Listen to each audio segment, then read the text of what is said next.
Welcome back to another episode of Is Fitz Happy? I'm Luke. And I'm Emma. This week we're discussing Chapter 17, The Hunt. And the epigraph starts with an excerpt from Tom Badgerlock's Old Blood Tales. Yes, I'd also like to note that this is the second time we've gotten an excerpt specifically from Badgerlock's Old Blood Tales. It is so far the only thing to repeat as an intro author? epigraph Yeah. and author. Yeah, like source, I guess. This one is talking about how animals are used as a teaching tool for young old blood kids, and how animals can represent a certain virtue or a certain trait. And that's like, oh, yeah, the wolves are very protective of their family. Yeah, and we get Fitz. Yeah, well, supposedly it would probably surprise a lot of non-witted people to find out the traits that are given to the animals, because Yes. they're not necessarily the first thing you think of when thinking of those animals. Like the wolf is a family animal, Mhm. not necessarily just loyalty. but Mouse loyalty for to- her wisdom in providing for the cold winter months ahead. The gander who keeps watch while the rest of the flock feeds is praised for his useful unselfishness, and the porcupine for his forbearance in only injuring those who attack first. The cat's attribute is independence.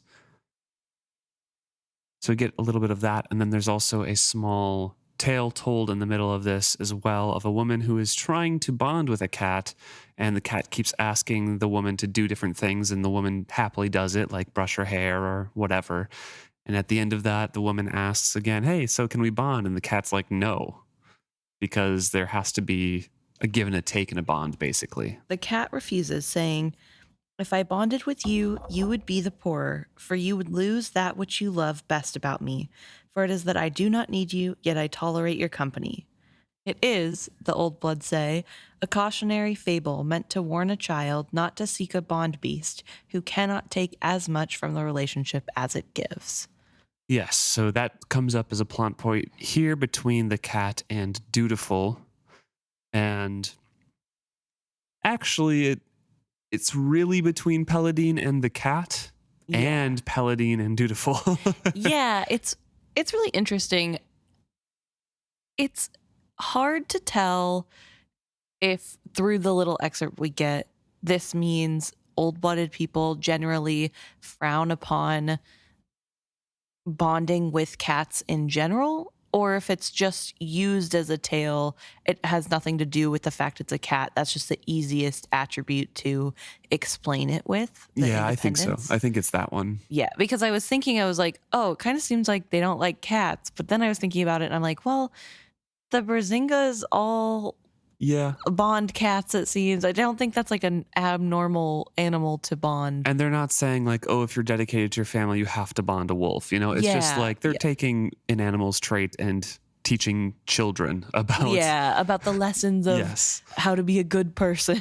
exactly. So, yeah, it's just an easy example to use to warn kids of like, hey, don't dedicate yourself to an animal if they're not as dedicated to you.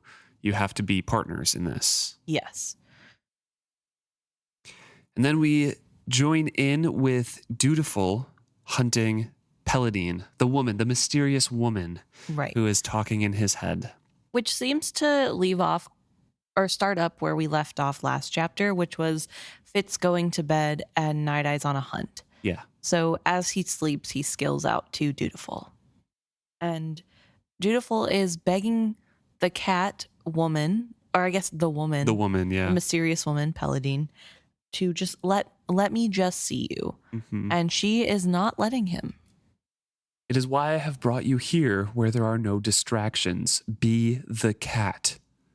It's too hard. Let me see you with my eyes, please. When you are ready, when you can be the cat as easily as you are yourself, then you will be ready to know me. So again, we can cover kind of the plot here is for Paladine to teach Dutiful to lower all of his barriers as to who he himself is. Yes. To lose the thread of his individualness with the cat, so then she can jump over to his body and kind of take that over. Yes. Because then he would be over in the cat. So she's trying to tempt him that way, trying to teach him how to do that. And he's just like, I just want to see this hot lady that Yeah. keeps leading me on. It's really interesting because throughout this sort of chase, he thinks he's seeing glimpses of a woman. Or of movement, and that, she must have just went through here. Yes. So it's kind of weird because we know as rereaders, she's not real. She does not have a physical form. There is no woman that he's chasing.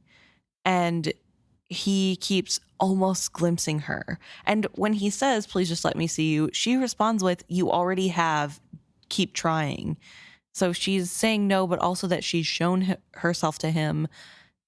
To me, I personally am a little bit confused with this, and maybe it is the sense of her that he can feel, because when Fitz had that story he was telling about the deer woman, he could sense the woman in the deer. Yeah. But it was wrong. There was something wrong about it. And to be fair, I'm sure Dutiful hasn't had a lot of practice with wit to be able to sense the wrongness of what he's feeling.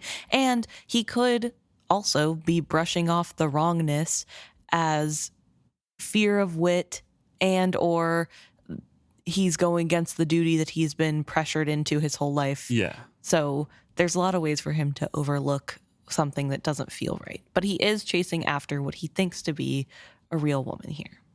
For an instant, I almost caught a glimpse of her. Then the tall grass closed around her and she was gone. Nothing stirred. I heard no sound. So he is, as you mentioned, chasing after what he thinks is a woman. It's just the cat moving ahead. Paladine has kind of taken over the cat's body at this point, and is trying to lead him on into the night and teach him how to be a cat. So she keeps sending messages of like, be the night and stalk through, not like an owl a wing or anything like that, but the actual night. That is to be a cat. So just trying to get him into that mindset in order to, again, lower his defenses, his body's natural defenses. And Dutiful, with no sight of this cat or the woman, no idea where she went, is trying to remember those teachings and lowers himself into that and kind of stalks forward as well, trying to find this woman. And be silent. There's a mention that he's breathing really heavily, but he makes himself stop, whether or not that means he's going to pass out, because he needs to be silent like a cat. He's trying really hard to embody the cat-like behaviors he's been taught. I flared my nostrils and then took a deep, silent breath through my mouth, trying to taste her on the air. And that's something that we had described from like the tomcat in the kitchens. When he went up to Fitz, he kind of opened the mouth and tasted the air around Fitz. So there's a lot of cat-like descriptors that Dutiful is trying to kind of fit and sink into that role. Yes. All of a sudden, he feels a heavy weight. And all of this is from the first-person perspective because, again, Fitz is skill dreaming into Dutiful's mind. So he is Dutiful at this point. Right. And I do want to point out that I think the reason that Fitz is drawn in here and the previous night is because Dutiful is lowering some of those boundaries, trying to become the cat. I think that's a good point. Personally, that's, I guess you could call it a tinfoil hat theory, that the reason Fitz is being called in so easily, because why else would Fitz continue to be brought in when he's specifically chasing after this woman and being told, be the cat, open yourself, be the cat. Yeah. So I think that potentially that's why Fitz is even being able to witness this. So now Dutiful is kind of scenting and trying to look around, see where the woman has gone. And he feels a heavy weight drop onto his back. He turns around and it's only Cat, capital C. Remember, this cat has not given Dutiful its name to use or anything. It is only Cat at this point. Yes. And he looks at it and it's like, okay, so where's the woman then? Which way, Cat? Which way did she go? Here. She is here. She is always here with me. After my love's deep throaty voice, Cat's thought in my mind was a reedy purr. I was fond of her, but to have her thoughts touch mine when I was longing instead for my love was almost intolerable. Gently I put her aside from me, I tried to ignore her injured protest that I should do so. Here, I breathed. I know she is close, but where? Closer than you know. But you shall never know me as long as you set the cat aside. Open to the cat. Be the cat. Prove yourself to me. This is such an interesting plan by the Piebalds because they can't come out and tell Dutiful that the woman he is after is in the cat. But they still need him to open himself to the cat, which he doesn't want to do when he's looking for this girl that he likes. Right. It's really complicated. It is. But you have to remember as well, they're not just... The woman and Dutiful are not just talking. Yes. We've gotten a lot of descriptors of how wit communication is so much more between Fitz and Nighteyes. They don't need to do a lot of explaining or anything. Right. So she could just straight up be communing on a different level than is just speech and like seducing him that way too. So that's why he's so entrenched in this. Yes. No, for sure. There's a lot of levels going on. Yeah. So Cat flows soundlessly away from Dutiful. I could not see where she had gone. She was night flowing into night, and it was like trying to discern the water you had poured into a stream. I drew a soundless breath and poised myself to follow, not just with my feet, but with my heart. I pushed fear aside and opened myself to the cat. Cat was back suddenly, easing out of the darkness to become a richer shadow. She pressed close against my legs. Hunted.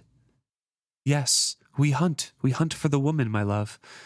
No, we are hunted. Something scents us. Something follows cat and boy through the night. Up, climb. She suited her words to her thoughts, flowing up the oak tree. Tree to tree, he cannot track us up here. Follow tree to tree. I knew that was what she was doing, and she expected me to follow. And Dutiful tries to follow as well, but he can't grab on to the trunk like a cat. He's scrabbling, his clothes are ripping, his nails are bending a little bit, and the tree rejects him, as he says. And now he's wondering about the predator that is following, and he can only assume that it must be a bear, because only a bear would dare track a human and a cat at the same time. So he starts running and runs uphill because he knows some predators have a hard time running uphill, and finds another tree with a lot of low branches. And so he can dart up that and climb that tree much quicker. But looks down, and as he is climbing, the predator reaches the base of the tree. Snarling, I looked down at my stalker. I looked into my own eyes, looking into my own eyes, looking into my own eyes. I sat bolt upright, flung from sleep. Sweat sheathed me and my mouth was dry as dust. I rolled out of bed and stood, disoriented. So, Dutiful is treed by Nighteyes, and Fitz, obviously still bonded with Nighteyes, is looking out of Nighteyes' eyes and into his own eyes as he's skill dreaming. It's really weird. It's an odd sensation. Also, I'm not sure that we quite explained how Dutiful got treed because he didn't get up the first tree. He ran to find another tree, and that tree was by itself. Yeah, there's no other trees close enough, or the ones that are close are too small to support a human. Yes, so he couldn't find a good tree to climb in time. So Fitz wakes up in the middle of the night. He is drenched in sweat, exhausted from this, blundering around in the dark, drinking water, trying to kind of revive himself and thinking and trying to will his mind into working. And it came to him. Nighteyes had Prince Dutiful treed somewhere in the hills behind Galeton. While I had slept, my wolf had found the prince.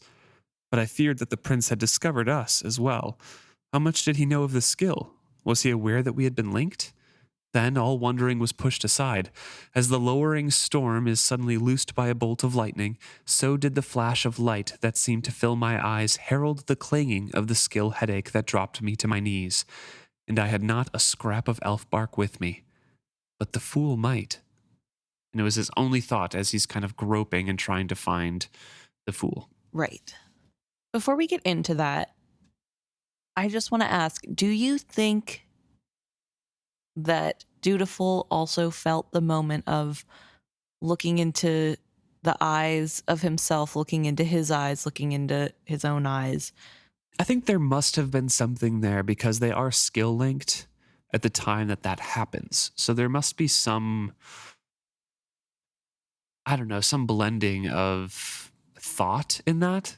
Because the last time that Fitz shared his mind when he found out he was hunting at Galeton, Dutiful pauses because Fitz pauses and says, like, I need to do something. Yes. And there's like Okay. a physical response. So I feel like there must be some sort of sharing of that sensation or those thoughts if they're strong enough. Interesting. It is interesting, and I ask that only because Dutiful didn't seem to be able to sense a wolf at any point, Right. or that it was Nighteyes the way Fitz should Yeah. have been able to understand. But might have been able to feel a connection. Right.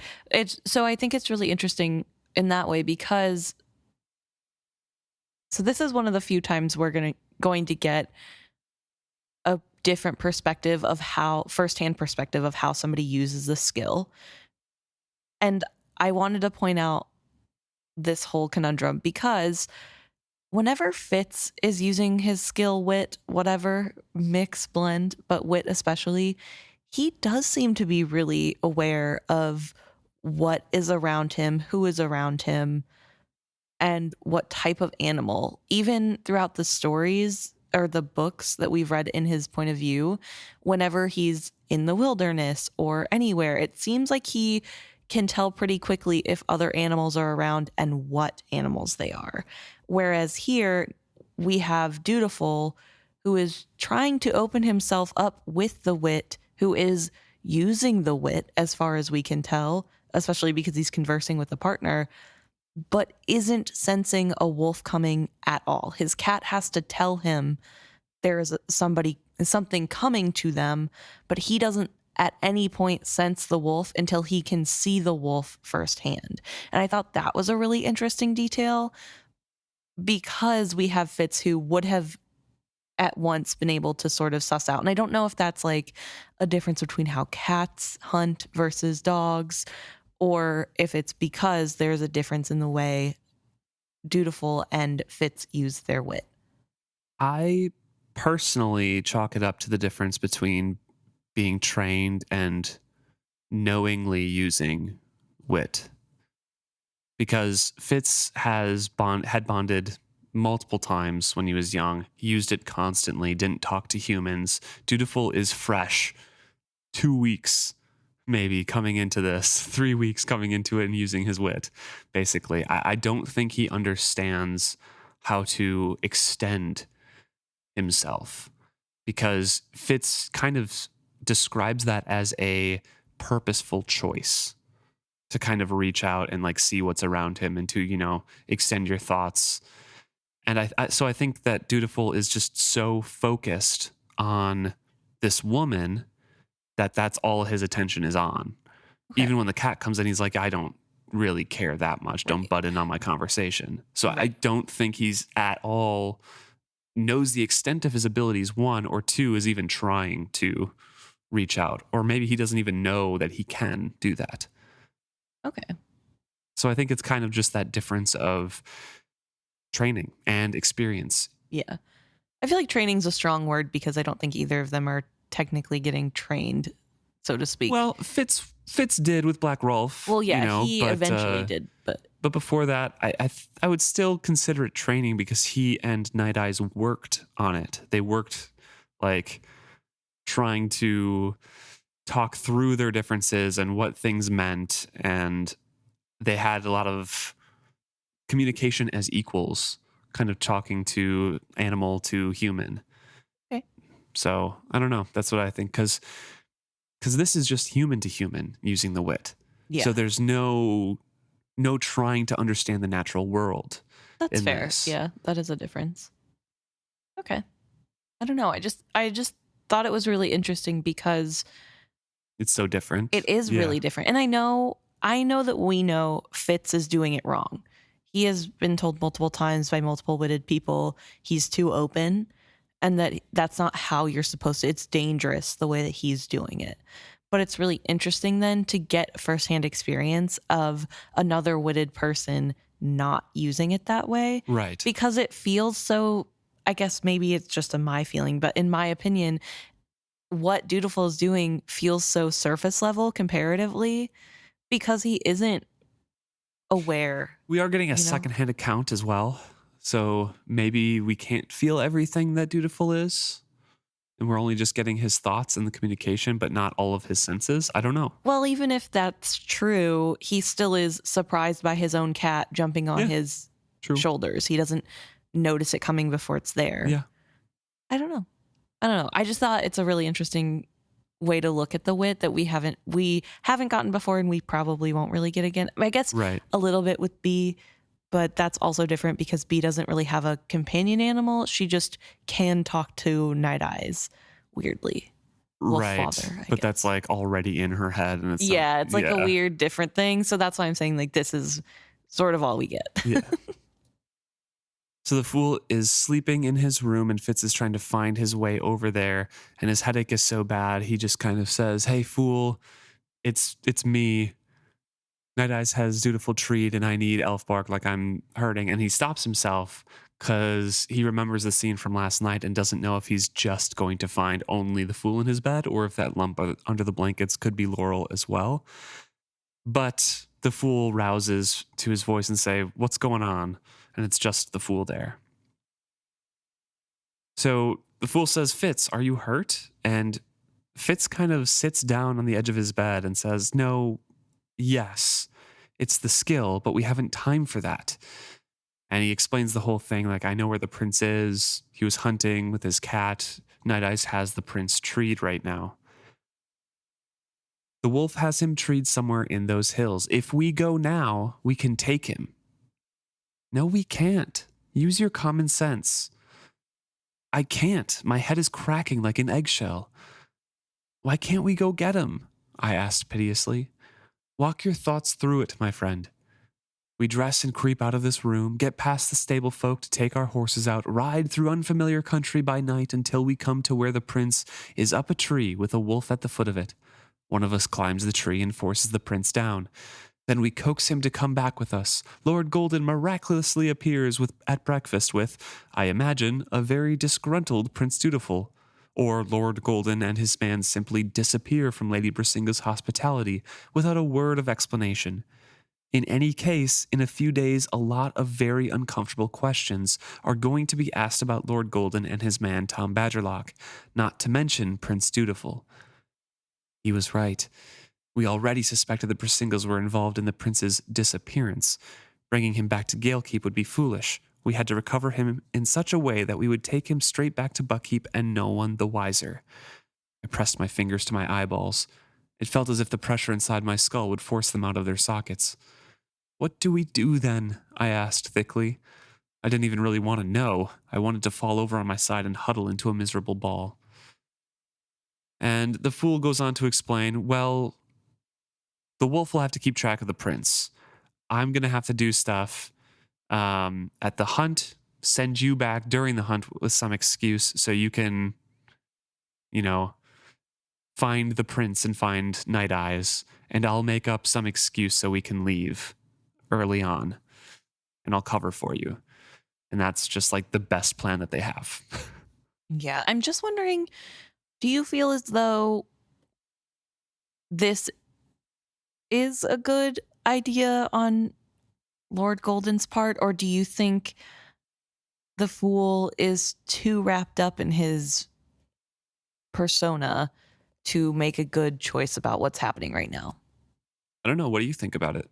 I didn't really think about this.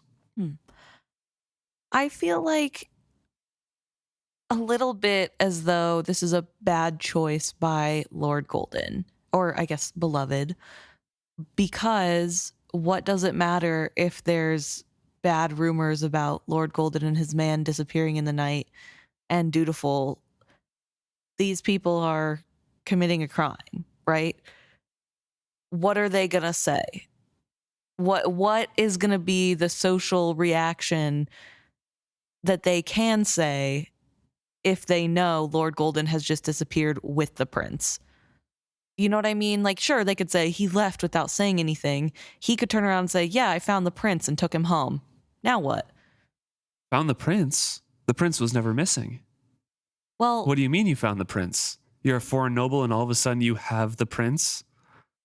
I came across the prince and he begged me to come with him. You know, like there are ways to whatever. There are ways to make this so that they can leave and it's fine.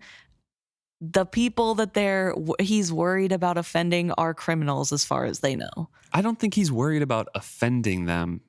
He's worried about making noise and a big deal about things. And they can do that. Because remember, this whole thing has to be done quietly because they don't know that the prince is missing. No one does. It can't be known that there is unrest in their country.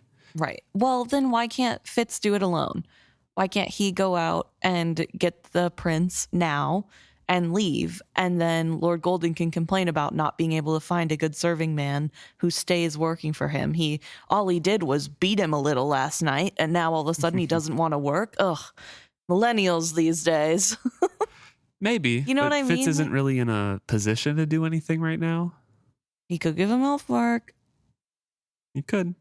I don't know. I feel like there are other decisions to take, and the reasoning behind not going right now is a lot of social reasons. Could be. And they have the master social manipulator back at the castle who will figure out a reason why they needed to leave. Right. Clearly, the Brazingas are involved. He is in their keep. There is no way they are not involved. I wouldn't be all that worried personally about offending them with my court manners. Also, you're a foreign noble. You're weird. Why can't you just be rude? You know what I mean? Like, I don't know. It feels like it's a lot about how will this look for Lord Golden when right now we should be worried about 14-year-old boy who is... Could be. Something could be wrong. I don't know. But again, you have to think maybe a lot of the future resides on Lord Golden still, of the Beloved's plans resides on the fact that Lord Golden is still a welcome and accepted part of the court. He needs to be in place to do things.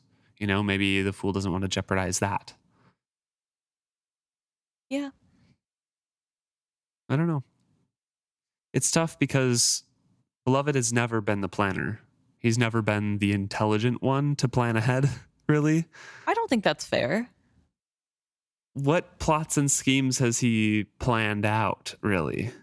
Well, he was in Regal's court and survived. Yeah, I'm not saying he's not a survivor or intelligent at all. He just isn't the one to navigate these kinds of situations and make the best decisions under duress.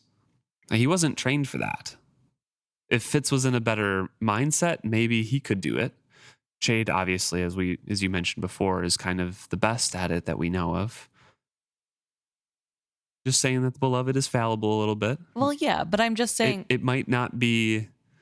It might be for the reasons that you're saying. For social reasons, he wants to stick around and keep Lord Golden in everyone's good graces. It could be just because he doesn't see any other way. Yeah, for sure. I don't know. I don't know either. Well, either way, they're going to stay. Yes, yeah. The fool is kind of talking Fitz down and saying like, hey, this is a really dumb idea for us to just disappear. You have to persuade the prince to go back to Buckkeep. I will follow later after I make my excuses. And Fitz eventually is like, okay, Elfbark, I need it. No. My mind could not encompass that he had refused me. Please, I pushed the word out. The pain is worse than I can explain. Sometimes I could tell when a seizure was coming on. I hadn't had one in a long time. Was I imagining that odd tension in the back of my neck? Fitz, I can't. Shade made me promise.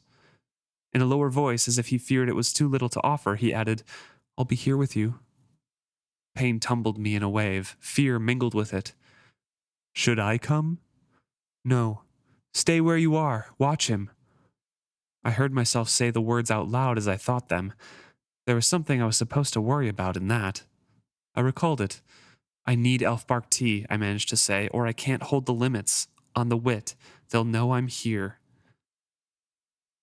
And then Fool reacts to that a bit, but basically just gets up and gets him a cold washcloth. Says, okay, come here, lie back. Fitz is like, I can't move at all. So the Fool puts this cold washcloth to Fitz's head, and Fitz like physically reacts to it. He retches. Yeah. I retched with it and then took short panting breaths to get my stomach under control. I more felt than saw the Fool crouch down before me as I sat on the edge of the bed. And the Fool performs some acupressure here. He uses his hands to find some pressure points in Fitz's hands and presses down very, very hard, pinching hard between the bones of my hand. I gave an inarticulate cry and tried to pull free of him, but as ever, he was stronger than I expected. So the Fool is just saying, like, just a moment, please trust me through this whole process. Fitz, please stay still. Trust me, it'll be fine. All the while, he's pinching him in between his hands, on his elbows, up near his neck. And it takes a long time and it's painful. It's very, very painful for Fitz. And he's just begging, like, why are you doing this? And thinking, why are you hurting me? And all of a sudden, the pain diminishes a bit. And he falls over onto his side, and the Fool rolls him onto his back. There, he said, and for a moment I stared into blessed darkness. Then the gloved hands were back, thumbs on my brow, spread fingertips seeking spots on my temples and the sides of my face. And then they pressed mercilessly, his smallest fingers digging in at the hinge of my jaw. Take a breath, Fitz, I heard him tell me, and I then realized that I was not breathing. I gasped for air, and everything suddenly eased. I wanted to weep for relief. Instead, I sank instantly into a bottomless sleep. I dreamed a strange dream. I dreamed I was safe. Very interesting scene.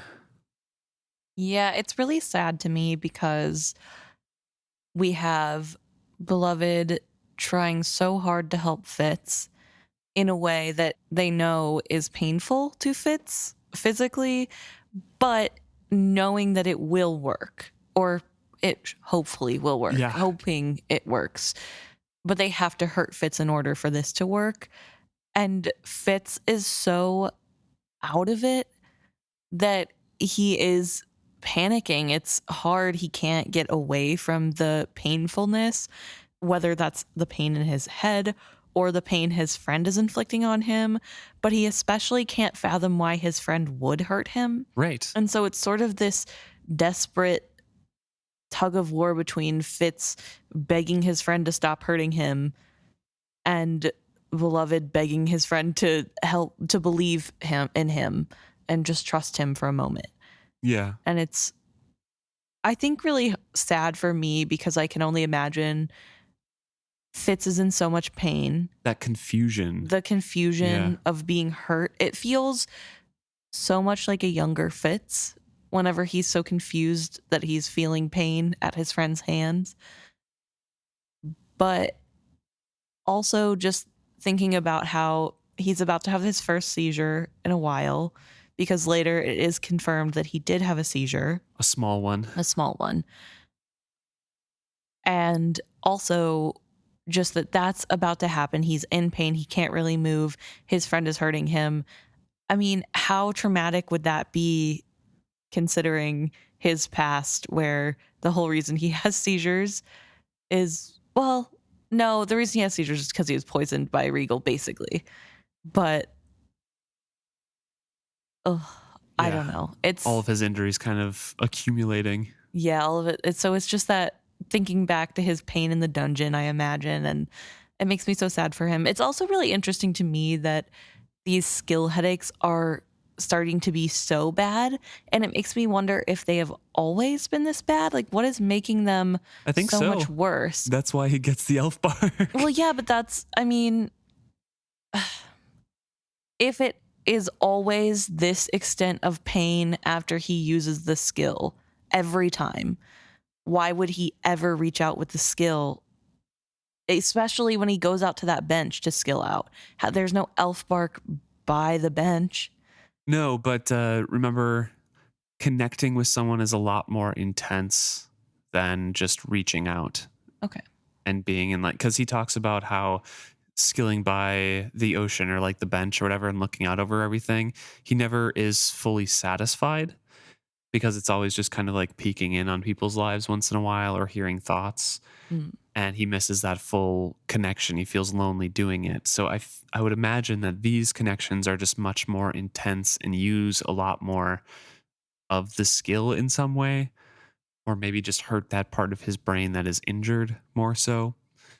But maybe it's also because he had, I don't really know how it works because it's a fictional plant, but maybe the elf bark had stayed in his system a little bit and helped him previously. And now that he's not ingesting it, it's no blocking. There's no blocking done at all on that pain or inhibiting him. Yeah. I mean, I don't think he was taking elf bark outside of whenever he skilled and there was pain. And for all I know, he was taking elf bark every time he skilled, just in fear of the pain. He was, yeah. So, yeah. It is hard because I think last time when he found, or he was trying to find Dutiful before he actually does find Dutiful, and he was begging Chade for the medicine, he also had that fear of the seizure coming back because of the pain. And it sort of seemed like an excuse to try to get somebody to feel bad enough to give him the elf bark, you know. But now having it actually be that he does have a seizure, it's kind of worrying, I guess, just like how intertwined they are. I didn't feel like that first scene was him trying to rouse up pity for Chade to give him anything, because I did. He was trying anything. Because right before that he said, I spoke aloud my secret fear that this kind of pain could give me another fit. Well, yeah, both can be true. It can be a fear that you have, but I think it's also a tool, because in that scene, he's literally throwing anything at the wall to see what sticks. Sure. And he's trying to get Chade to give him medicine. And that's the thing that does almost work, because Chade does feel really bad about him having seizures. So I don't know. I felt like I believe he believed it, but I also felt like it was anything that will get me medicine I will use. I will do anything to get this medicine. Yeah. What if you make me have a seizure? Make him feel so bad about this thing. And it didn't work. And that's why he was mad. And then now he actually does have one. And I'm like, not as devious as it was before. Although I don't think that takes away from the fact that he was, in my mind, just trying anything to get that medicine. But then here, he's really suffering. I don't know. Yeah, it does seem to be a lot worse this time for sure. He wakes up in the dawn in the fool's bed, or right before dawn, and the fool is up and getting dressed, and the fool says, go back to bed, you need it. And he pretty much instantly falls asleep again. And then when he next wakes up, the fool is saying like, hey, sorry, but you have to hurry. We have to get ready for the hunt. I ached all along my spine and neck. I sat up stiffly. I felt as if I had been in a fist fight, or had a seizure. There was a sore spot inside my cheek as if I'd bitten it. I looked away from him as I asked, did I have a fit last night? A small silence preceded his words. He kept his voice casual. A small one, perhaps. You tossed your head about and trembled for a time in your sleep. I held you still. It passed. He did not want to speak of it any more than I did. So Fitz dresses slowly, and the fool kind of grimaces sympathetically at Fitz's bruises, where the fool had kind of pinched his pressure points the night before, and half apologizes for it, saying, it leaves bruises, but sometimes it seems to work. Just as a pause here, I want to talk about the mirror that we get of this scene in the final trilogy. When Fitz brings Beloved to Buckkeep after finding Beloved and stabbing him. Fitz also has to take care of a broken Yeah. beloved throughout the night and help him and hold him through trembles and sort of calm him down. Mm-hmm. And so I think it's really interesting to have this here where we have Fitz was the one getting taken care of by beloved, and Fitz perceiving this whole thing as awkward and as something that the fool also wants to not talk about. Whereas I think the fool is more so not talking about something because he knows it's sensitive to Fitz and not wanting to Yeah. touch on something that is clearly bringing Fitz so much pain. Could And be. then Yeah. how readily Fitz also jumps in to help his friend in the same way so many years later. I just think it's really interesting to see that parallel in their relationship. Yeah. Yeah. They really do take care of each other through a lot of lows. Yes. Unfortunately, it seems through most of their lows. Yes. So Fitz is up and dressed, and Lord Golden is going out into the keep with his servant, Tom Badgerlock, behind him. And Fitz here is describing the atmosphere of the hunt. And he says it's much like a hunt at Buckkeep, except there's no baying of hounds kind of getting that excitement into the horses as well. It's excitement infusing everyone, but it's much more calm because the horses are just kind of standing still. It's a lot more quiet. There's not Yeah. as much running around from animals.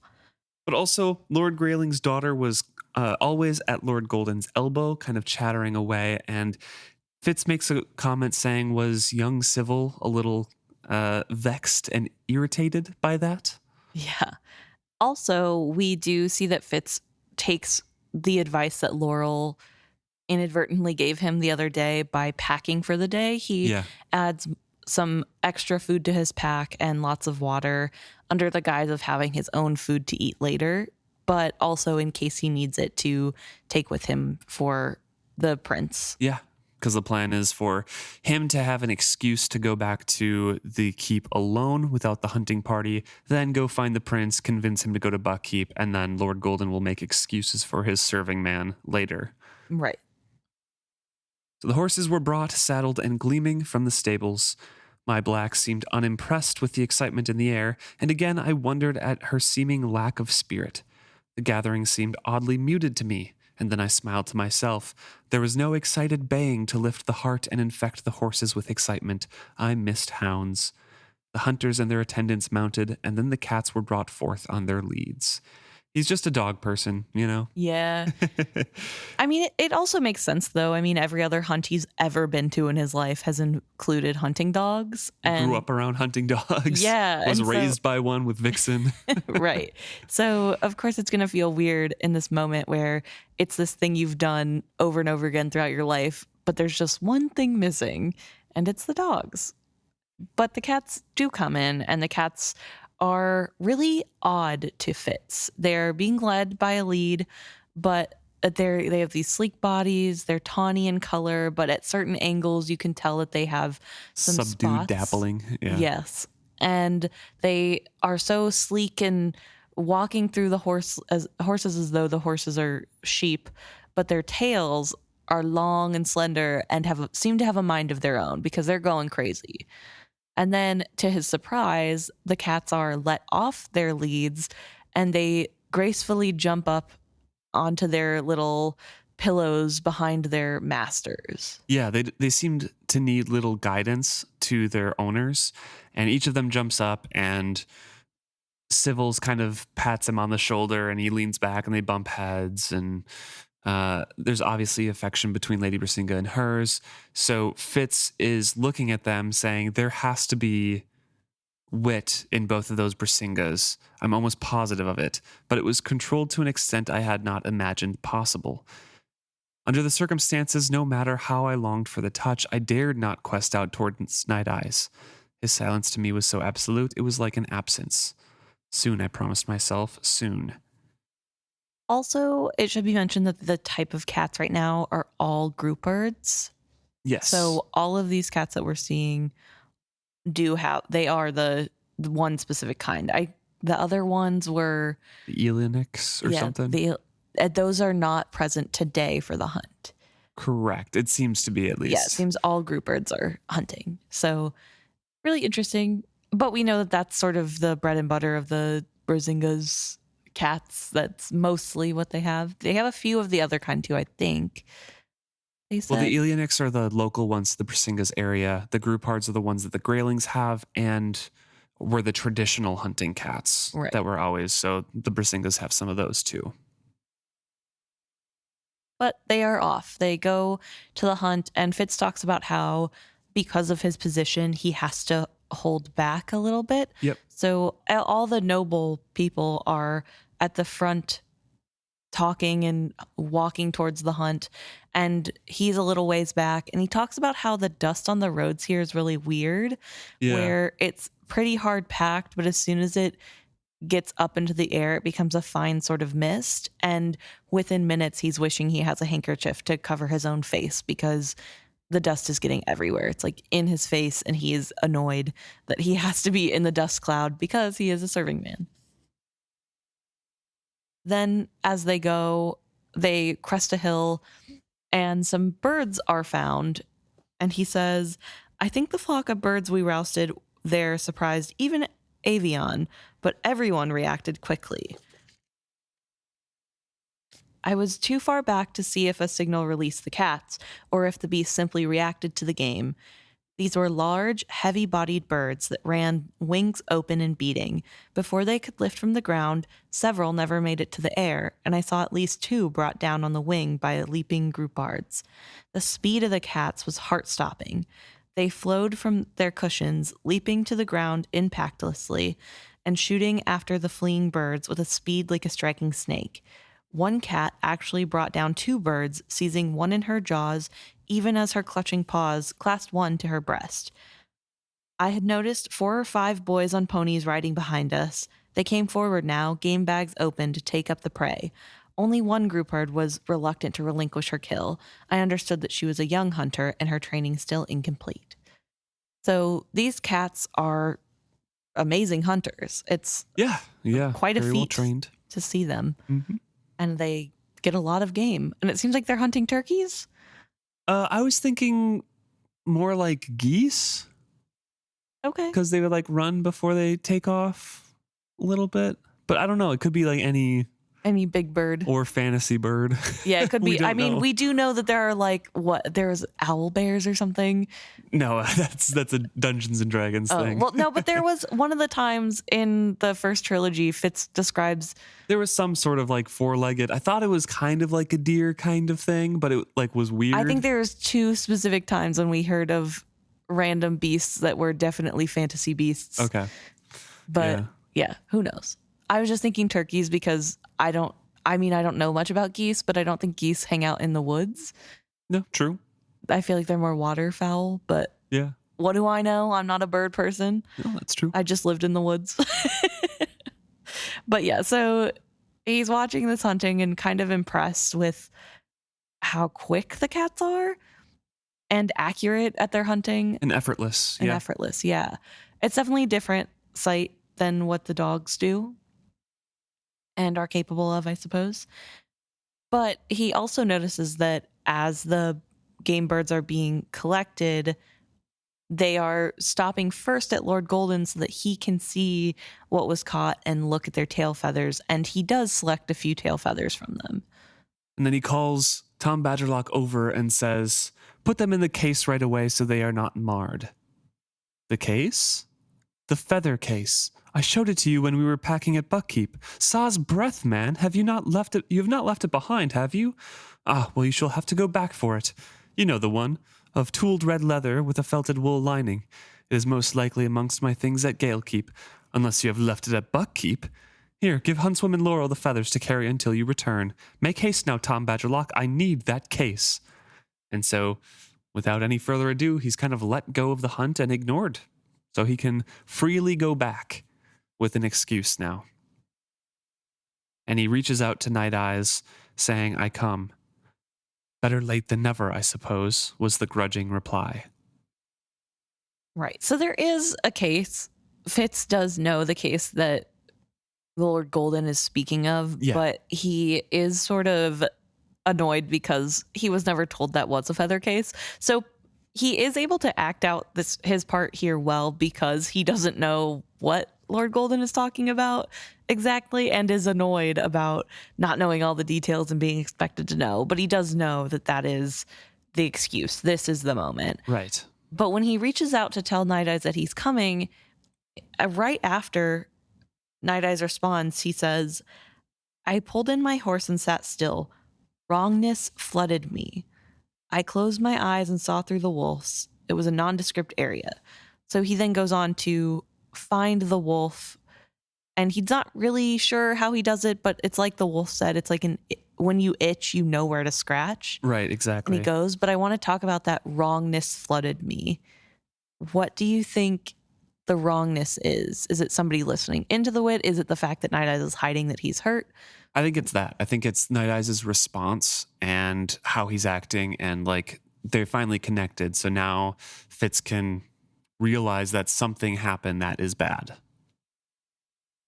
He follows the itch, so to speak, and does find Nighteyes in a gale, and Prince Dutiful is nowhere to be found. I longed to rush straight down to him, meaning Nighteyes. His stillness was as ominous as flies buzzing around blood.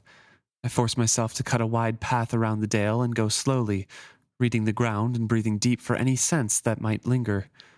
I found the track of 2 shod horses, and a moment later cut the same tracks going in the opposite direction. Horses had come and gone from the copse of oak trees, and not long ago. I could restrain myself no longer. I rode into the welcoming shade of the trees as if I were running my head into a snare. Nighteyes. Here. Hush. He lay, panting heavily in the dry shade of the oaks. Old leaves were stuck to the bloody gashes on his muzzle and flank. I flung myself from my horse and ran to him. I set my hands to his coat, and his thoughts flowed silently into mine in the quietest possible sharing of the wit. So this is a very interesting part now. Nighteyes kind of relates his story, and he starts off by saying, they worked together against me. Fitz is taken aback, like, Dutiful and the cat? And Nighteyes is like, no. The cat and the horseman who brought the horses. I was watching the boy up the tree the whole while. I sensed nothing from him, not even that he called to the cat for help. But just after dawn broke, the damned cat attacked me, dropped right out of a tree onto me, and I hadn't even known she was coming. She must have traveled like a squirrel from tree to tree. She clung like a burr, and I thought I was winning when I flung her to the ground, but she wrapped her front paws around me and tried to disembowel me with her hind claws. Nearly succeeded, too. Just then the man came up with the horses. The boy climbed down into the saddle, and then like a flash the cat was on the horse behind him. They galloped off and left me here. Let me see your belly. Water first before you poke at me. So this is a very interesting development for Nighteyes and Fitz. There's obviously some sort of reaching out between the cat and these horsemen, and not from Dutiful at all. Right. Which is odd because that's not how partners typically work.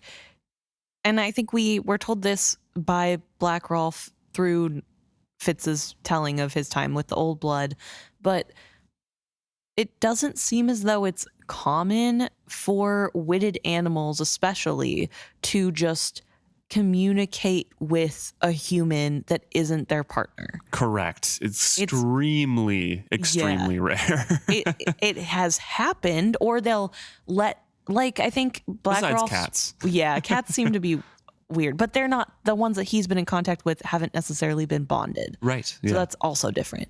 But like Black Rolf's bear, I think at one point did something where he got a sense that she liked something Fitz had done, but there wasn't speaking mind to mind the way he and Nighteyes communicate. And so the fact that Dutiful, without telling his cat where he is or that he needs help,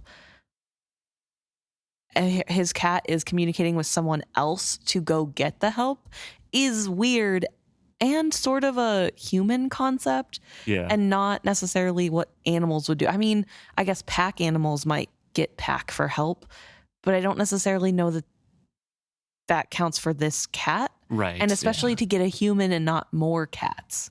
It's just really odd, and it's the first sort of alarm bell. Well, the second, if you count the fact that the cat literally just straight up told us at the front of this chapter that the woman is the same as the cat. Mm-hmm. But I feel like it's easy to miss if you're a first-time reader. True. So, like in typical fashion, Nighteyes does not want Fitz touching any of his wounds at all. It's like, don't try to poke and prod at me. I don't like that. I cleaned them myself. It's fine. And Fitz is like, well, at least let me look at the belly ones then, because the ones on his side were kind of protected from his matted and thick fur. But the belly is less so protected, and they are jagged lines, jagged tears that were already festering. The only good aspect was that the claws had not penetrated the wall of his belly. I had feared to see bulging entrails. All I saw was lacerated flesh. I cursed myself for not having any salve to comfort the wounds. He kind of chastises himself for not being better prepared for something like this, and then asks Nighteyes, "Why didn't you call for me to come and help you?" "You were too far away to get here in time," and uneasiness tinged his thoughts. "I thought they wanted me to call you. The man on the big horse and the cat. They listened, as if my call to you were game they sought to beat out of hiding. Not the prince. No. My brother, there is something very strange here. He was surprised when the horseman came with the extra mount, yet I sensed the cat was not. The cat expected the man and the horses. The prince does not perceive all that his bond partner does. He goes blindly into his bond. It is uneven. One commits and the other accepts the commitment, but does not return it in full. And the cat is wrong. He could make it no clearer than that to me." I am frustrated with that. Because shouldn't Nighteyes know something's wrong? Because he also saw the deer. Yes, he was there when with the deer woman. Yeah. And I feel as though he could say, this is like the deer woman. And I get this is a book and you can't spell it out immediately. I mean, obviously you can piece it together because of what the cat said at the front and then this description potentially. But you can't just be like, it's just like the deer lady. But I wish she would, because Nighteyes was there and knows of the deer woman. That's right. Why they're wrong. It's the same thing. I don't know.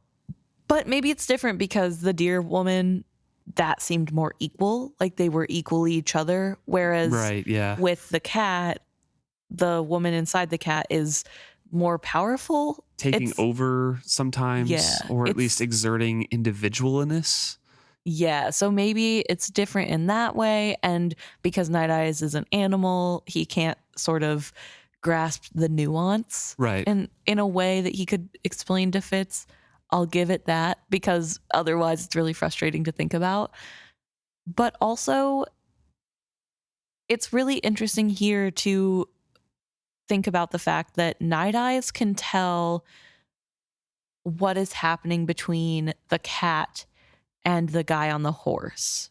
Right? Yeah. Because it's the wit, right? Yeah, definitely. It is the wit, but it's interesting to have it from Nighteyes' point of view, because humans seem to sense wit between other wit-bound partners. So it's interesting to know that the animals also grasp that going on as well. It's not just the humans, which I guess we sort of knew, because before Nighteyes and Fitz had closed their bond between just the two of them, they were sort of shouting, and anybody, creature or human that's witted, could hear and feel them. Yeah. But yeah, so I think it's really interesting to have Nighteyes be able to grasp not just that there was wit presence, but the cat's thoughts enough to know the cat expected the horse and Dutiful did not. Yeah. So we can assume that the man that came is Lodwine, because I believe he's bonded to his horse. And obviously it's the cat's brother, Paladine's brother. So that's what we can assume there.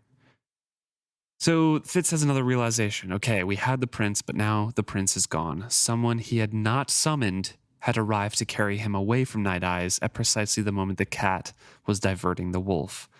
Carry him to where now? So Nighteyes says, I followed him for a time, but like you said, I can't keep up with running horses anymore. You never could. Well, neither could you. You couldn't even keep up with a running wolf for long. True. That's very true. He's going to pluck a dead leaf out of the scab that's forming on the side. And Nighteyes says, leave it alone or I'll take off your hand. And he twists and grabs Fitz's wrist in his mouth. Yeah, this is sad and cute. I mean, it's sad to see Nighteyes so hurt, but it's funny to see him revert back to almost puppy Nighteyes in the, I'm going to bite your hand off. It isn't bleeding, so leave it alone. Stop picking at me and go after them. So it's funny to see Nighteyes' sassiness. Yeah. Even in this moment. I mean, yeah, Nighteyes is upset and a little bit angry here because Fitz is like, okay, do what to go after them? And Nighteyes says, begin by killing the cat. It was a vindictive suggestion with no heart in it. He knew as well as I did what it would do to the prince if we killed his bond animal. I do. A pity he does not share your scruples about killing your bond brother. He doesn't know you are bonded to me. They knew I was bonded to somebody and would have liked to discover just whom. That knowledge did not dissuade them from hurting me. I sensed his thoughts racing ahead of mine, pondering a situation I had not deciphered yet. Be careful, Changer. I recognize this pattern of old. You think this is a game of some kind with limits and rules. You seek to bring the prince back as a mother carries an errant cub back to the den. You have not even considered that you might have to injure him or kill the cat to do so. Even farther from your thoughts is that they might kill you to prevent you from taking the prince back. So I change my advice to you. Do not go after them now alone. Give me until this evening to get past my soreness, and when we track them, let us take the scentless one with us. He is clever in a human sort of way. So Fitz is like, do you think the prince has that in him? Yeah, is the prince this cold-blooded? He's willing to kill? Yeah, to kill me before letting me take him back to Buckkeep? And then, as that thought appalls him, Fitz thinks back like, well, I was younger than Dutiful is now when I first killed, and I hadn't thought much about it, the morality of it, because Chade was his conscience. Right. And he trusted Chade to make that decision. So does Dutiful trust these people enough to tell him, like, hey, no, just kill this guy, and he will? And even though when he was Chade's apprentice, he didn't like the idea of killing someone, he still did it. Yeah. It wasn't his place to question. And so how far is Dutiful enmeshed in this sort of relationship with these people? Would he take their advice? Don't even listen to this stranger, because that's what Fitz is, a stranger. Don't listen to the stranger. Just kill him. Would he do it? And this is good advice, too, from Nighteyes at the end here. Don't assume that you're just dealing with a young prince. And it's not the cat that you must fear either. There's something deeper here. There's something stranger. And we are best to go very, very carefully. I think that it's really interesting here that we have Nighteyes so intelligently looking at the situation and pointing out, Fitz, this isn't a game with rules. Right. You can't assume that these people are playing by your morals. It is the same thing Fitz always does. It's why he would get so frustrated with Regal. It's why he would get so frustrated with all the killings he had to do in the job as an assassin that he was doing. It was frustrating because he has a sense of morality and a sense of what should be happening and how people act, and then they don't do that. And it surprises him every time. And so here we have Nighteyes really reminding him, like, hey, you're the only one playing by those rules. Right. And you need to be aware of that. And you can't just dive in headfirst every conflict expecting them to play nice. They're not going to. Right, because this is a situation that changes the whole context of what they thought was happening. They thought that maybe this mysterious woman is like kind of dangerous, luring somebody out, but it still might just be for political things. But now we have a whole other party coming here to rescue the prince that the prince didn't call for and take him away somewhere. So it is kind of expanding that network. Right. Expanding the web. And not only that, but these people clearly are witted and have no scruples in hurting a bonded person's partner. Right. To find that bonded person for their gain, which is not the old blood way. That is not normal. That is not how people should act to a bond partner. But these people don't care, and that changes everything. Like it's not just a simple, they're trying to get political advantage, like you said. Right. So he doesn't follow their trail, the horse trail. Instead, he goes back to Galekeep, finds the case, and then finds the hunt again. And Lord Golden says, "You were a long time bringing it, Badgerlock. Well, at least it is not as I had feared. I almost thought you had taken my words to mean that you must bring the case, even if you had to go all the way to Buckkeep Castle for it." There is general laugh at my supposed dullness. I bobbed my head in docile agreement. "My apologies, master, for the delay in finding it. It was not where I expected it to be." He accepted my apology with a nod and then handed me the case again. "Collect the feathers from huntswoman Laurel. See that you put them in carefully." There's a subtle telling to Lord Golden that Dutiful wasn't there. Yes. So he falls back and he talks to Laurel a little bit.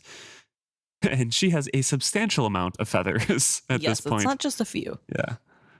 "The cats hunt well?" I asked as she positioned feathers. "Very well. They're amazing to watch."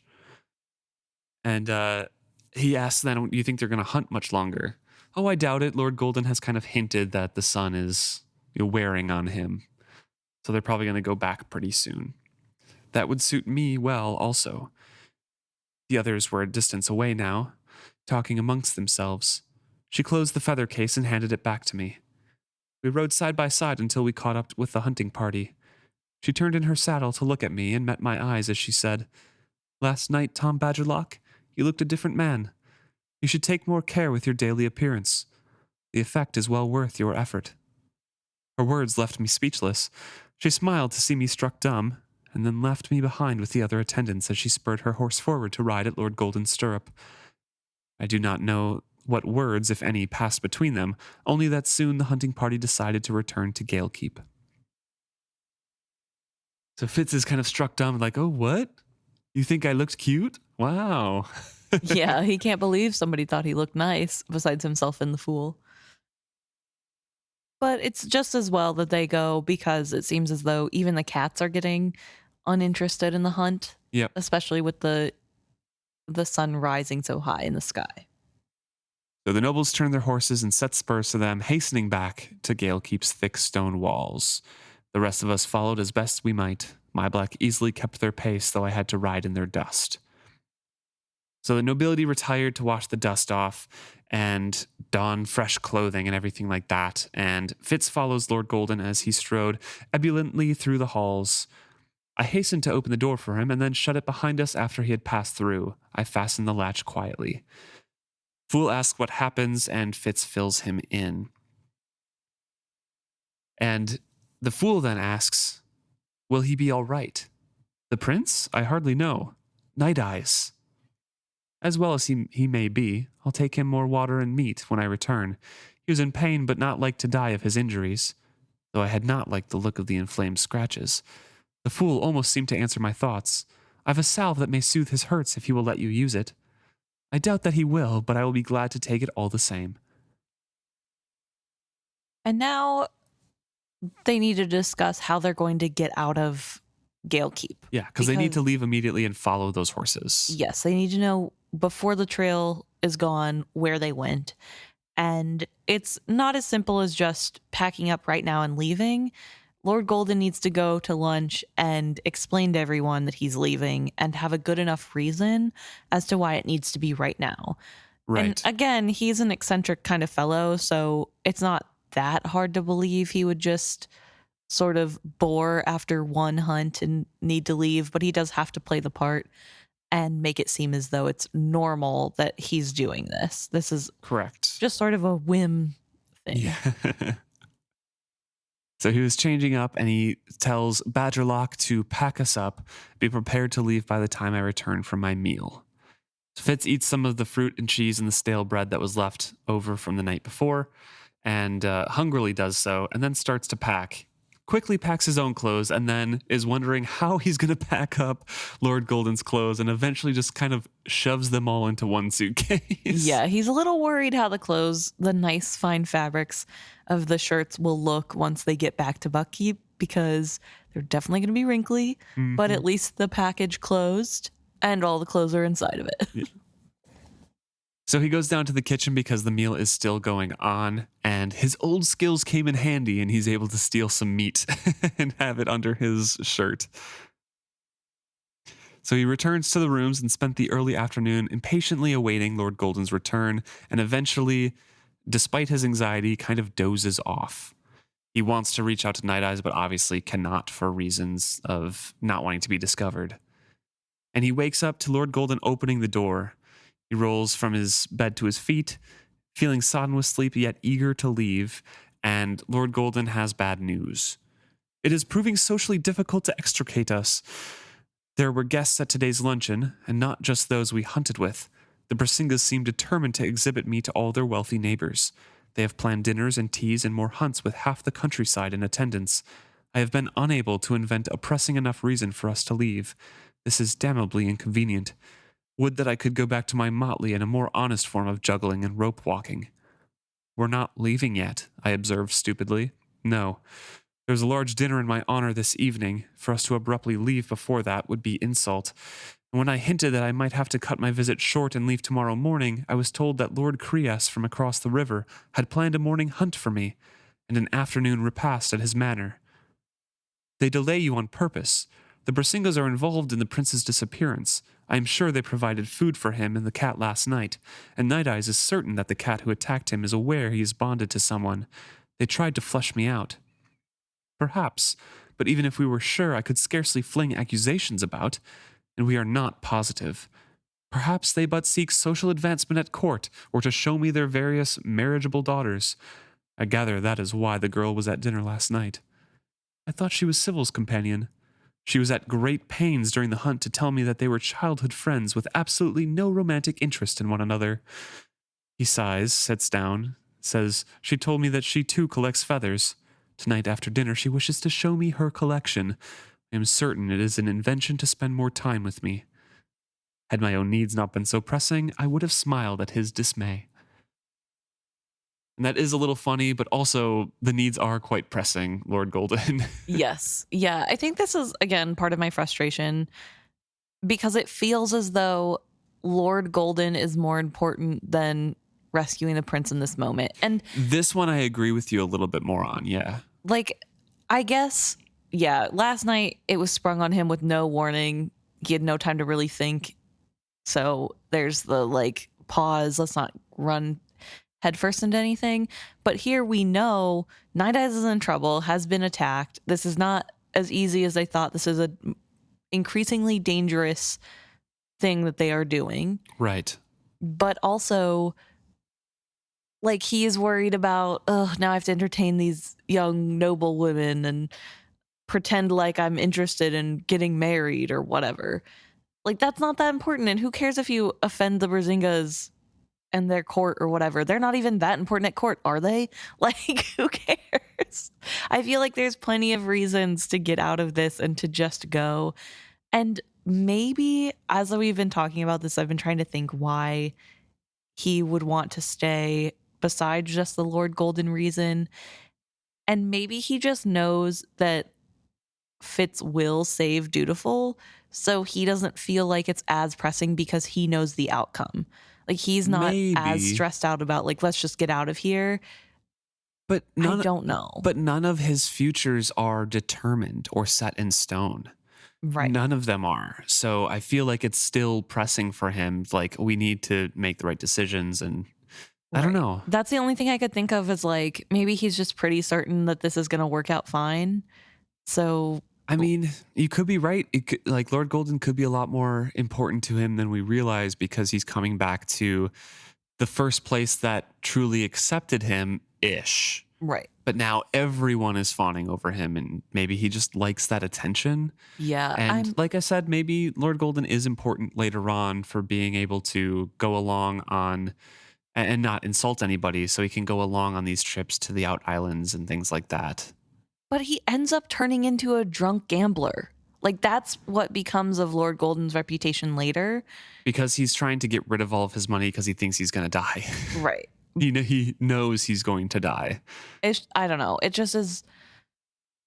It's annoying because it's clear that it doesn't matter. Like, at some point he realizes his reputation, what he does doesn't matter. Yeah. But here in this moment, when somebody's life is on the line, it's more important that Lord Golden is Lord Golden, right, than it is to just invent a reason why Lord Golden would not care enough about the social faux pas of leaving.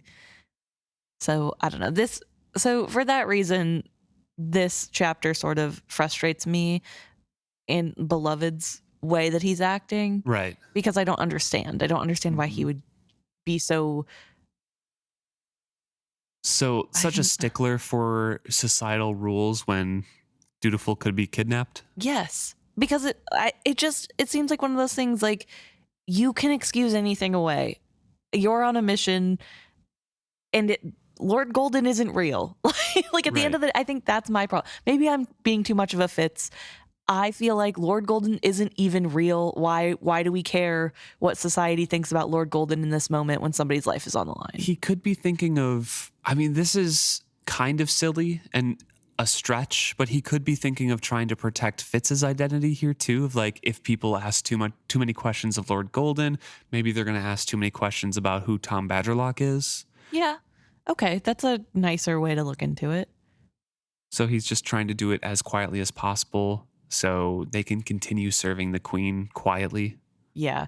I mean, in some ways I get it. It's just the way that the Fool is presenting why they need to stay doesn't feel equal importance to saving somebody's life. And like I said, maybe I'm just being too Fitz about it. Maybe I just like, hello, there's somebody's life on the line. Let's care about that and not about our disguises. But a good disguise is one that you have to keep up even when it's inconvenient. So yeah.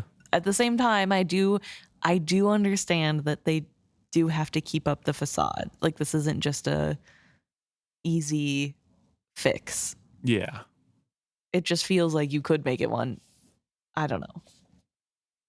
But again, Seidel is trying to sidle up to Lord Golden's side. Yeah. And flirt with him and saying, oh no, between me and Sybil, there's nothing. We're just young companions who grew up together. Childhood friends, nothing more. No romance at all. So they get married later on. Yeah. Well, I shall have to deal with it as best as I may, and perhaps it can even be turned to our advantage now that I think of it. Oh, I've an errand for you. It seems that while we were hunting today, I lost a silver chain. At lunch, I noticed it was missing. It is one of my favorites. You'll have to retrace our steps and see if you can find it. Take your time. As he spoke, he drew a necklace from his pocket, wrapped it in his kerchief, and handed it to me. I pocketed it. He opened his clothing case, shot me an accusing look at the compressed jumble inside it, and then fished about until he discovered the pot of salve. He handed it to me. Shall I lay out your clothing before dinner before I go? He rolled his eyes mockingly at me and drew a crumpled shirt from his clothing bag. I think you've already done enough for me, Badgerlock. Just go. As I moved toward the door, his voice stopped me. Does the horse suit you? The black is fine, I assured him. A good, healthy beast, and fleet, as we proved. You chose a good horse. But you would rather have chosen your own mount. I nearly said yes, but then, as I considered it, I realized that was not true. If I had been choosing the horse, I would have sought for a companion to bear me through the years. It would have taken me weeks, if not months, to select one. And now that I was reluctantly confronting the wolf's mortality, I felt a strange hesitance to offer that much of myself to an animal. No, I replied honestly. It was much better that you chose one for me. She's a good horse. You chose well. Thank you, he said quietly. It seemed to matter to him a great deal. If the wolf had not been waiting, it would have given me pause. So, first off, funny. It's like, hey, you've done enough for me and my clothes, Tom Badgerlock. Just get out of here. And secondly, it's an interesting last scene to end a chapter with. Kind of Beloved inquiring about, like, hey, did I do a good job on this gift for you? The horse of all things. Yeah. Why do you think it matters that Fitz likes the horse and is happy that Fool is the one who picked the horse? Well, I think when anybody gives somebody that they care for a gift, they want them to like it. They want that kind of affirmation that they chose well. There's an added layer to, one, the reading that Beloved loves Fitz, right? Mm-hmm. and wants that admiration and that kind of like affirmation. And 2, Fitz talks to animals. So you want to know, like, is my gift of a living thing complementary to you? You know, you have to deal with this animal. Yeah, you sense them at a different level. Yeah. So that's what I was kind of going at. It was just like very kind of, I wasn't sure if this is the correct thing to do. Like, I want to be careful of choosing something for you because I know how particular you are about things. That's kind of the angle that I was coming at. Okay. Fool's thought for it. Yeah, I couldn't get a read on why Fitz would have given it more pause if he had time. Well, the reason that I think Fitz would have paused longer is because the Fool put such emphasis on it, like that it meant so much to him. And that would have been like a little bit of a weird thing for Fitz to think about, I think. Okay. And I think that Robin Hobb is putting these kind of subtle moments in here to build up in the reader's mind that there are some things that are going on with Beloved's undercurrent and thoughts that build up into that fight later on, of being like little things that Fitz noticed, like, oh my gosh, this whole time you were misleading people to think that we were together romantically. You're giving me gifts and all that stuff. So I think it's just Robin Hobb trying to create that perception of something else going on underneath the Fool's thoughts that he's not telling Fitz. Okay. I don't know. Yeah. Okay. I don't know. It's just like such No an thoughts? odd. It just sticks out, but you don't really have any thoughts on it? Yeah, because I mean, I guess, I don't know. I like giving people gifts, especially my loved one gifts, but I don't like, I don't know. I guess I'm not like, would you have preferred to pick out your own? I mean, I do want assurance that I picked out a good thing, but I feel like you've asked me that same thing before. I was just about to say, well, it's different because you like to research everything. And I'm like, okay, you know what? Before I even say it, I hear it. Fitz immediately before that saying like, I would have taken weeks, if not months, to pick one. Literally you. Yeah. I don't know. Okay, I get it. Maybe it just doesn't seem weird to me because it's exactly what I do. And so I'm just like, what's so weird about this? Why would Fitz need to take a moment to pause? There's nothing weird about But also, nobody cares what Fitz thinks. People don't love him, right? Okay, well, that's really sad and unfortunate that he thinks that. Nobody gives him gifts except for his childhood. But yeah. And unfortunately, at the end of this chapter, if we ask, is Fitz happy? It has to be a no. Yeah. Solid no. This is a pretty rough chapter for our Fitzy boy. But let us know what you guys think, what was happening with this last conversation of the chapter. You can email us at isfitzhappy.com. You can find our links on that website there, including our email. We were at isfitzhappy@gmail.com, and all of our socials were at isfitzhappy, Facebook, Instagram, Threads, Blue Sky, YouTube, Reddit, Facebook. I said that already, I think. Yeah. All of those. All of our links are on our website. And reach out to us. Let us know what you're thinking. It's an interesting chapter here with a lot of kind of small pauses and new twists. Yeah, definitely. And we'd be very interested to hear your thoughts on it. Yeah, and let us know if you think that Lord Golden is being a little bit selfish in the choices that he's making. Yeah. We'd be very keen to know. Mm-hmm. Thank you very much.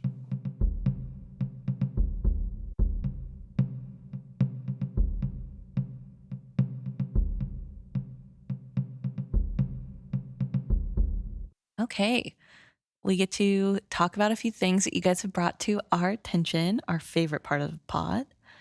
And this week, we are going to start with an email we got about the last trilogy. So taking it back a step. Yeah. Thank you for emailing in, Mary. You sent a message about finishing up episode 201, where we were talking about the weird reading orders that some people had.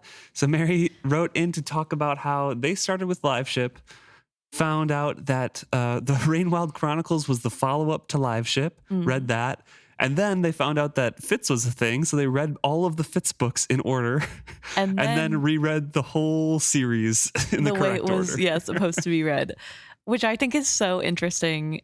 That is such a fun way to read it. And I feel like you really could get away with just reading. Yeah.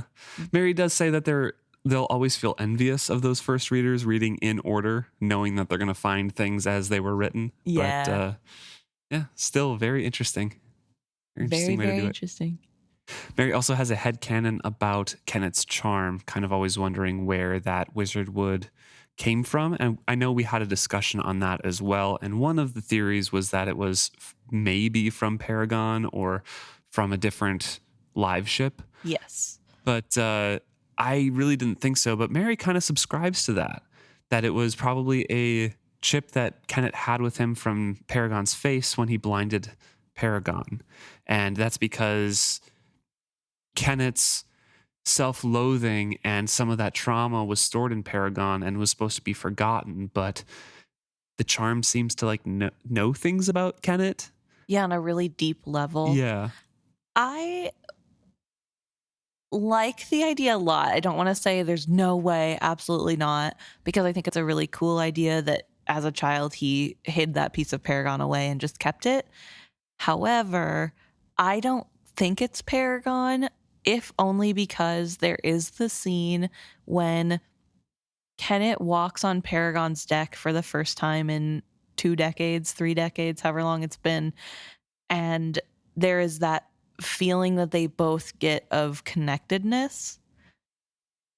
And to me, it would have happened if the charm was part of Paragon. I feel like there should have been that feeling. I feel like the charm has a little bit more of an independent vibe to it as well, like apart from the 2 dragons, the 3 dragons that we see, Bolt plus the Paragon's 2 dragons. Yeah, I don't know. I feel like he had to have gotten it somewhere else. Also, I feel like in the part where he gets it carved, or he talks about getting it carved and killing the guy who carved it, he had acquired the piece. Yes. Like I think he bought it from somewhere. That's the point that I go back to, is because he commissioned it from this artist and the artist acquired the wizard wood. Yeah. Because he had to be contacted when he got the wizard wood to go back to sit for the portrait. Exactly. So I don't think it's part of Paragon. I do like the idea. I think it's really fun and that would be a fun little connection. I don't think it's the case, but it also is odd to me. I don't know, that Kennet had a bond with the 2 dragons of Paragon, but yet is able to make the charm, which is potentially from a completely different 3rd dragon, work for him, because it seems as though the dragons are really touchy about owning humans. And it seems as though whenever a dragon claims you, whether that's a boat dragon or Verity as dragon, the dragons all respect the claim that the other dragons have on Kennet. And maybe because there were 2 dragons on the boat, there isn't an agreement of who owns Kennet. So the charm is able to look over him being claimed. And you also have to think that the charm wouldn't have been awakened to its true potential probably until Bolt was awakened. Right. And by that time had been on Kennet's arm for a couple years probably, or at least 1 year. Kind of absorbing his essence. Yeah. Well, it says in the first part of the book that Kennet was supposed to wait a little bit longer because the charm had not awoken when he gets to the island, and it wakes up on his way back out on the path when he's getting tricked by the skill to stay. But I think in there we discussed how he'd only had it 6 months to a year max. So it hasn't been multiple years for sure. Okay. It's only been a few months, potentially a year. I distinctly remember us having this conversation. Then probably over a year before it meets Bolt. Right. Because that's at the beginning, and then it takes a long time for the trip down to Jamalia for Wintro, and then on their way back they get attacked. Yeah. So, yeah, probably at least then a year that it has been on Kenneth's arm before it possibly awakens to its true identity. And it has been sitting there connecting with Kenneth without realizing that. And the claims only seem to happen when they know that they are dragons claiming each other. I don't know. I feel like the whole dragon claiming thing is just odd in general. And that's a whole separate conversation to have. But yeah, we'll probably talk about that later with next trilogy. Tarmin. Yeah. Definitely. But thank you, Mary, for bringing that up. I like the idea. Thank you. The last thing that Mary had in there was a fan casting that Pedro Pascal for them is always Verity. Yeah, which I love because I love Pedro Pascal, but also hate because I don't like Verity enough to make him Pedro Pascal. Sorry, I'm a Verity hater. Sorry, everybody. No, I think that would be a fun casting, though. Yeah, it would, for sure. Thank you very much, Mary. Thanks, Mary. We also got a Instagram DM from Peculiar Ponies, and this is about episode 264 and where we were discussing Fitz's parenting. Yes, and parenting in general for the characters. Yes. I certainly agree that Fitz lacks active involvement and forgets that parenting is also looking forward and guiding development. However, is he really doing something different as opposed to how Burek and Shade tried to raise him? They also took him along with chores/work and let him roam about otherwise. I don't think Fitz is a great dad, but I think he's doing what he knows, which is insufficient but well-intentioned. Now, my hot take question, what do you think about Burek as a dad and who in all of the books would get Best Dad award? So, yeah, thoughts? I don't see Shade and Burek as the same people, like in that same category. Burek, yes, he did kind of just like bring him along the chores, tried to raise him in like moral standing wise to be a good man, but he was a 26-year-old guy who got injured permanently, so he had a permanent limp from then on, from the prime of his life, was put in charge of a stable. The person he followed and who tamed him, I guess, from being like an angry man into somebody who was upstanding and looked well towards, left and then died, and he had to take care of the 6-year-old kid. Like he had a lot of changes in a short time. So Burek, I feel like, was not in the greatest position to be a father. And I totally understand that, being like, he did the best he could. It wasn't great. Right.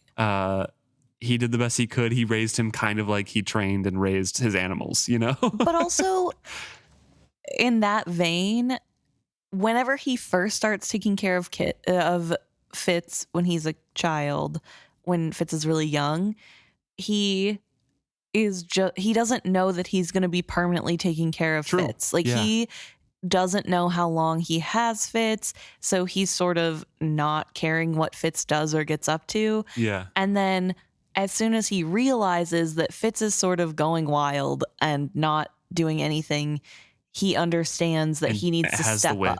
Yeah, and has the wit and everything else. He starts stepping up and putting more structure into Fitz's life. Like, he doesn't do good at first, but also, again, it's not, number one, not his child. Number two, a task he was given with no notice of how long this would be or if it would be permanent. So I feel like it's a little different because it isn't his biological child that he knew was a thing or how long he'd have.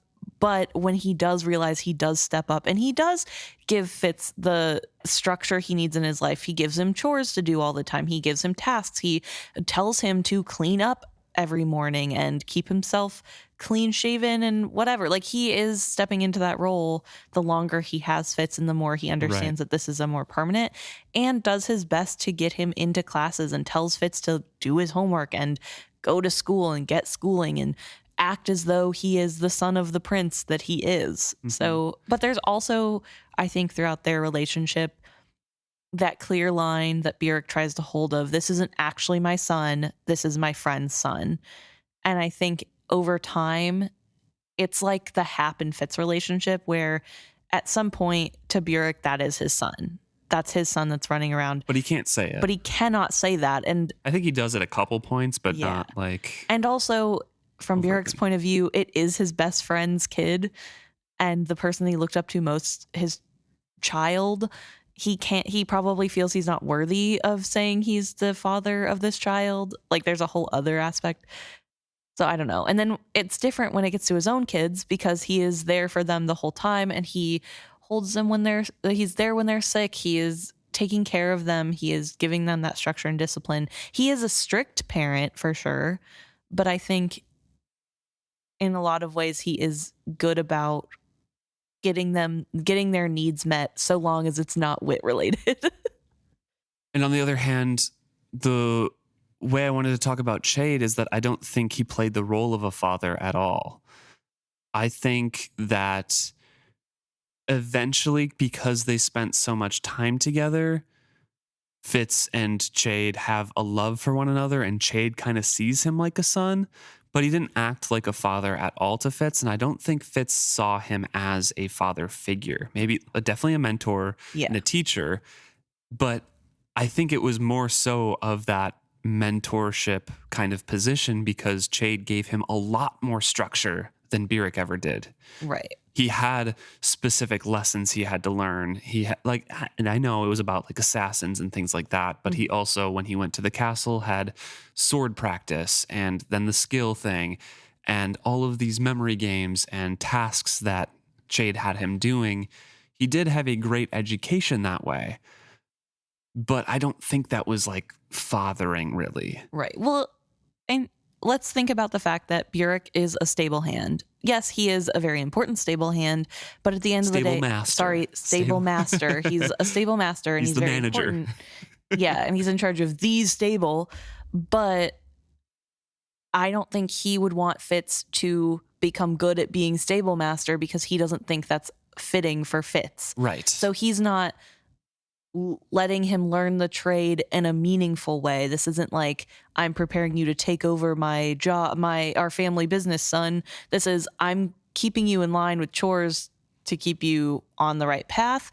I don't think you should be here because you are of a higher standing. Yeah. You deserve better. So whereas who is the best father then out of all the books? Maybe the Vestrit dad.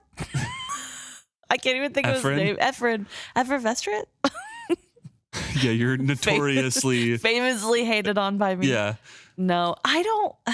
I think as long as it's not dealing with... Is it Swift the one who's witted of Burek's kids? I think so. As long as it's not Swift, I think Burek has a good shot for his biological kids with Molly. Yeah, and his adopted daughter. And Nettle, yes. Yeah.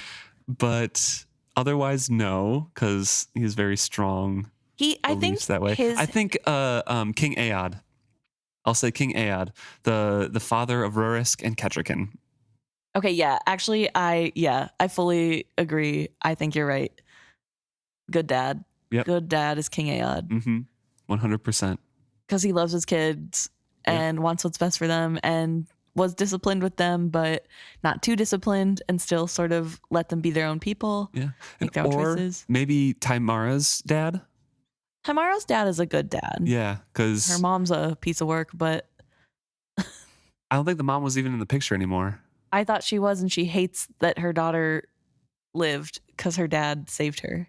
I can't remember. Everyone else hated Tamara and talked to the dad like Tamara wasn't there. Well, yeah, because with Tamara living and thriving, it kind of shows that they are monsters for killing all those babies. But that's a different conversation that we'll have later. So Tamara's dad and King Aod. Those are my two choices. This is a controversy. Maybe Kyle.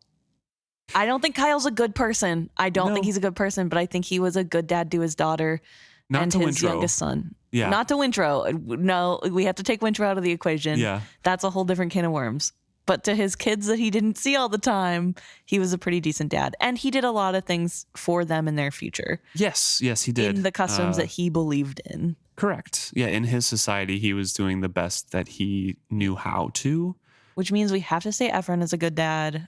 Yeah. Even though I don't like his choices. Errand was progressive for He was progressive for his time. So I'll give it to him. Yeah. I'm off the hate train. For you now. all win. For now. He wins one of Best Dads in Realm of the Elderling, a really high achieving title. There's so many, it's such a high bar to hit. But Peculiar Ponies does like all of the people chiming in and having opinions on the parenting styles in these books and on Fitz in general. So we'll get to more of that for sure in the final trilogy. So thank you very much. Yeah.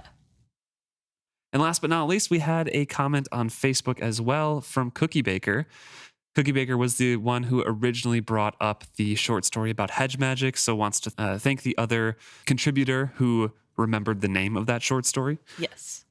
And also wanted to kind of be on the side of, hey, you guys should read The Wolful Princess and The Piebald Prince because it is very important to this. Yeah. Cookie Baker feels as though the Piebald Prince story specifically is really intertwined with this trilogy. Which, just from the title of it. Yeah. And it feels as though a lot of the characters have an understanding of that story and are interacting with their take on that story, especially from the Piebald group and the Witted people's distrust and dislike for the Farseer line. So they think that we should read it. Mm-hmm. And I was thinking that we're probably not going to read it before we end this book, but potentially for next year's anniversary of our podcast, which always happens around in March at some point. I never remember the exact date. But potentially for that, we'll do another bonus episode like we did this last year. It seems to be a good time to do it. So so that could be the one that we read next time. And we can take that into the next book, having read it after this book, whenever we finish that. Yeah, exactly. So that'll be good. Yeah. Thank you, everyone who wrote in. Yeah, thanks for talking to us and giving us your opinions. We love to take deeper dives on the many aspects of Realm of the Elderlings and Robin Hobb's works. And we look forward to seeing what you have to say next week.